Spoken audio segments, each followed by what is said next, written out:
Hello everyone, welcome back to a brand new episode of Predictions with PCJ. I am your friend and host again here once again, PCJ, the Pop Culture Junkie, aka the Pro Wrestling Junkie, the Encyclopedia of Wrestling, the Guru of Wrestling.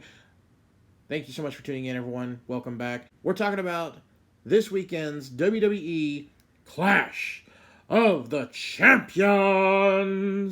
pay-per-view only on the WWE Network. That's right, we have a whole pay-per-view dedicated solely to the amazing, legendary, stellar, glorious WWE Championship title belts. And most of these titles have been held for almost 6 weeks by most of the champions. But, again, these are, legendary championship belts that, the main title that they push right now is the Universal one, which has been around for about 3.5 years. But it is, one of the greatest titles in history already because so many amazing current stars have held the title. I think 2, right? Yeah, there are 3 technically. Finn Balor, Rollins, and then the best one, Kevin Owens, in my opinion. So this Sunday we have Clash of Champions happening, where every single title belt is going to be defended, whether it's the Cruiserweight, the women's titles, the tag titles, the Universal title, US title, IC title, and so forth. We've got so many title belts. We need to condense it, but we got rid of the brand split. We brought it back. So we had to get, make sure we had the titles on all of those shows. Now we've got no brand split. Then we had the wild card, and the wild card really isn't a factor anymore. Why do we have so many titles still? Eliminate them. Either make full separate shows, Raw, SmackDown, completely separate with no overlap, and have their own titles. That's fine. But you have so many title belts that mean nothing. When we have title changes, it means nothing right now. Condense the amount of belts we have. And let's have some long, meaningful title runs. The last real meaningful, long title run I can recall that they made a big deal of, which was actually impressive, was CM Punk when he was WWE Champion, and he couldn't even get to main event a regular pay-per-view, let alone WrestleMania. So why, I don't understand, they think we're going to all of a sudden care about the title belts for this pay-per-view, calling it Clash of Champions. Used to be United Champions, used to be Vengeance. That's what the original one was. So, I don't know. It's strange to me. So, as I mentioned, we've got several matches to go over, so we're going to have to go right into the predictions now, and then we'll go into our news and rumors section, followed by our fan questions, and we'll wrap it up from there. So, let's get into the actual predictions. First matchup, we have the SmackDown Women's title match, Bayley defending against Charlotte Flair. They're making a big deal about this because Charlotte may become a 10-time champion. She's only been on the main card for a few years, and she's already going to be a 10-time champion. This is what I'm talking about. How many times are you going to hot potato titles that don't mean anything? How many of these title reigns do you remember? She held the belt one time for like a day, and she lost it the next night on Raw or SmackDown or whatever. So we really need to get better at this. We have so many people nowadays that are 12-time, 13-time champs. They don't mean anything, okay? But Bayley versus Charlotte. This should be a good match. It was a great match at the Rumble back in 2017 when I was there in San Antonio. I want Bayley to retain, though. I don't want Charlotte to wear another title belt for a while. She needs to be out of that picture. There's so many other women on the roster and in NXT and so forth, even though we know NXT is going to be its own show now, but whatever. There's so many other women out there that I would like to see have title runs or title feuds, okay? Chase the titles for a while. I'm going with Bayley here. Then we have the Raw Tag Team title match. Seth Rollins and Braun Strowman, the champs, defending against Robert Roode and Dolph Ziggler. Who put these two together? I don't know why. These are two talented single stars that could easily be mid-card to upper. I mean, hello, Dolph Ziggler is a former world champion. And they have done so badly with him over the last few years. Rollins and Strowman, I think, are going to lose the titles, because that'll add drama to their matchup later on. I don't see why they need to stay tag champs. So I'm going to go with Ziggler and Roode getting the win here. They're going to probably pin Rollins, because I don't think they're going to have Strowman take a pinfall unless, he somehow wins the Universal title later. We'll get to that. Going on to the next match. Let's see if they did it back-to-back. Universal title match. Rollins defending against his tag team partner, Braun Strowman. I don't want to see Strowman win the Universal title. No.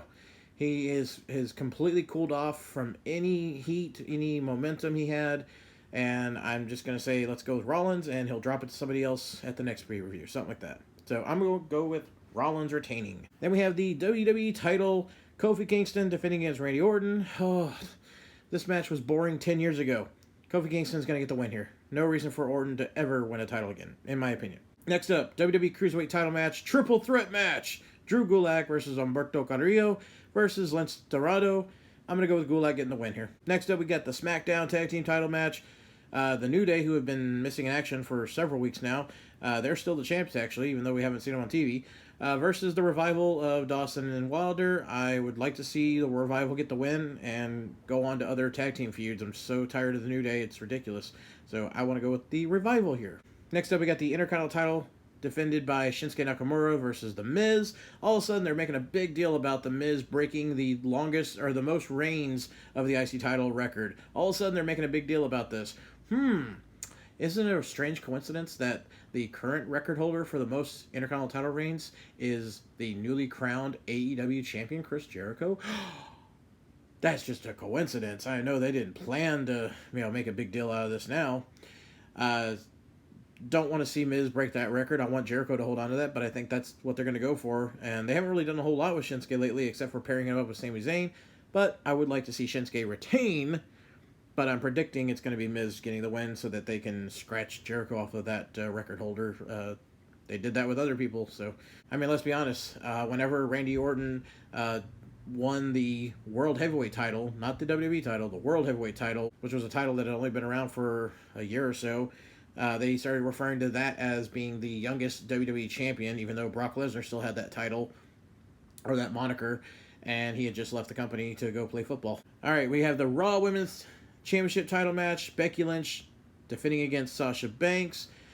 I'm going to go with Sasha Banks getting the win here. Why would they have Sasha Banks off TV all this time, throw her right into the title as her first big feud coming back from her long absence? She hadn't been around since WrestleMania. Why would they have her come back just to lose? So I'm going to say Sasha is going to get the win here. Maybe some outside interference from Bayley, but I think Sasha's going to get the win, even though I think Becky should lose it in a more compelling matchup or feud after all the stuff leading up to beating Ronda Rousey, but it is what it is. So my pick for that one is Sasha Banks. Then we have what will probably be the last match of the night. They're probably going to make this the main event, which would be non-surprising at all. A no DQ match, Roman Reigns versus Eric Rowan. Thank God they made this a no DQ match, because wow, would this match be atrocious if we had to sit through a wrestling match. I am going to go with Eric Rowan getting the win here, though.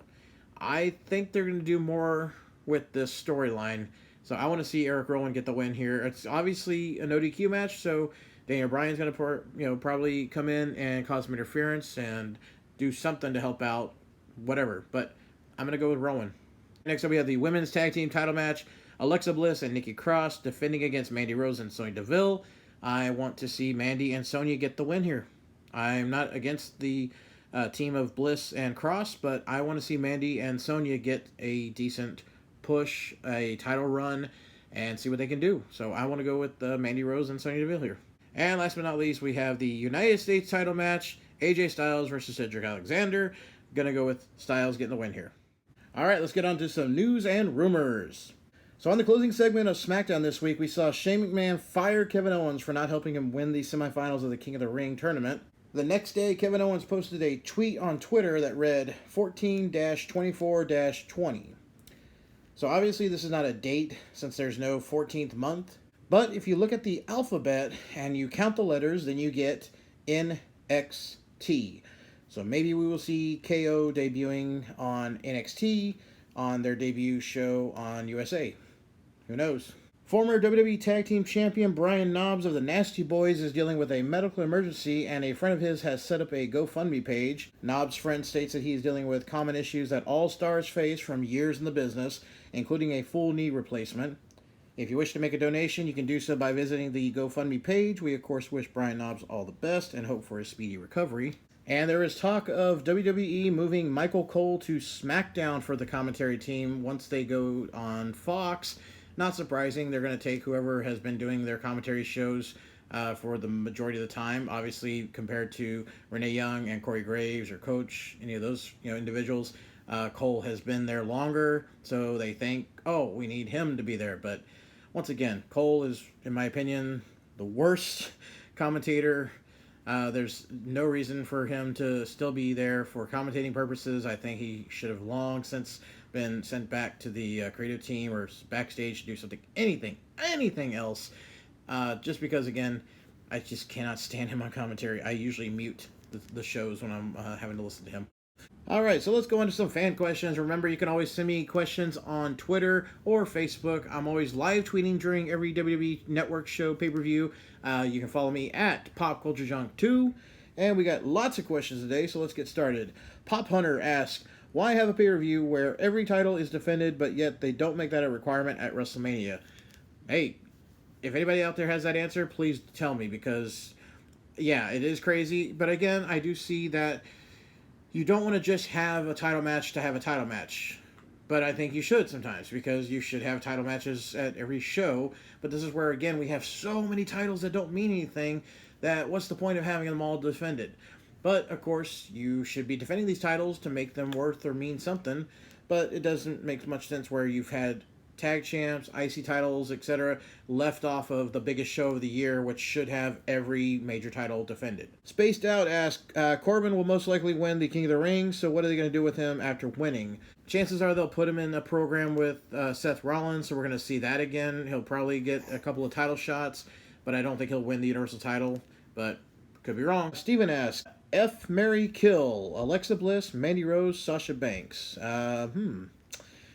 I'm going to say F, Mandy Rose, marry Alexa Bliss, and kill Sasha Banks. Queen of the Ring asks, do you have a favorite WWE film? Favorite WWE film? Wow, a lot of them are not that great. I really liked The Condemned with Stone Cold back, 2007, I think it came out. That was actually pretty enjoyable. It had Vinnie Jones in it as well. I enjoyed 12 Rounds with John Cena. I thought that was actually pretty decent as well. I know they made another one after that with Dean Ambrose, but I haven't seen that one yet. But I did like the one with John Cena. Jeremy Simmons asks, I really enjoy your on-location episodes on YouTube. Will you be attending the Royal Rumble at Minute Maid Park in Houston next year and do an on-location show at the Rumble?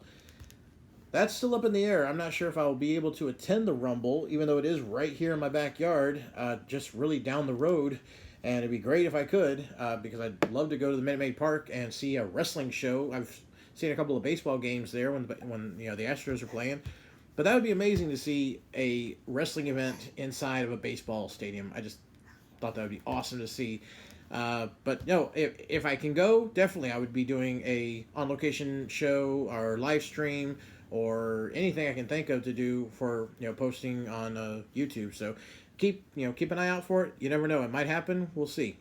And lastly, Josh Floberg asks, what are your expectations of the show, and do you think WWE will do anything with the King of the Ring winner? Expectation of the show, I'm really 50-50 right now, because sometimes on these B-level shows, we've been surprised with some great wrestling matches and some unique outcomes that we did not see coming. And so you never know what's going to happen. Even with SummerSlam and Mania, we were surprised at a lot of things earlier this year. And there's lots of changes happening right now with all the movement to USA and Fox for NXT and then SmackDown and so forth. So who knows what will happen. I'm 50-50 going in, and I want to go in with a little bit of a low expectation, so I'm impressed when something really good happens. He also asked, do you think WWE will do anything with the King of the Ring winner? I don't know, because look at the last King of the Ring winner was, Wade Barrett, and they didn't really do much with him. Before that, it was William Regal. I miss the days when they had the King of the Ring tournament on a pay-per-view, and it seemed like that was the stepping stone for, okay, this is going to be our next guy. Brock Lesnar, Kurt Angle, Edge, Stone Cold, Triple H. Yeah, there was a few others in there, such as Ken Shamrock, Billy Gunn, and Mabel, that didn't really, set the world on fire, but it seemed like that was your, okay, these are the guys that we want to make our next, top champs. They're going to get a chance to go into the ICN world title picture.